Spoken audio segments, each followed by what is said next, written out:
নমস্কার, good morning, সুপ্রভাত সবাইকে। কেমন আছো সবাই?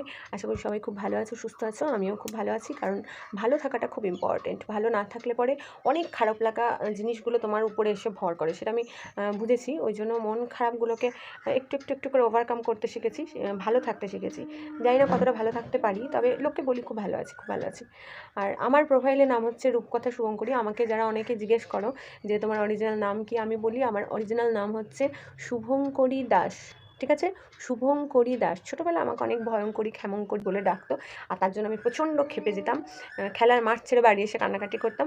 কিন্তু এখন সেই সমস্ত মন খারাপগুলো সত্যি সত্যি হয় না। এখন যে যা পারে সেই নামেই আমাকে ডাকে। আমার সেই মন খারাপটা হয় না যে নামটা কেন আমাকে উল্টোপাল্টা করে ডাকছে, সেই মন খারাপ এখন আমার নেই, এখন আমার হয় না। এবার বলি যে অনেকের প্রশ্ন হচ্ছে যে রূপকথা নামটা কেন, বা রূপকথা নামটা কি আমার অরিজিনাল কোনো নাম? তো আমি তাদেরকে বলি যে আমি না যখন এই টুকটাক লেখালেখি আমি করি, রূপকথা নামটা আমার ভীষণ পছন্দের একটা নাম, প্রথম কথা। আর দ্বিতীয় কথা, আমি যখন টুকটাক লেখালেখি করছিলাম তখন আমার এক দিদিকে জিজ্ঞেস করেছিলাম যে কবিতার দেশটাতে আমি সেই নামে থাকবো।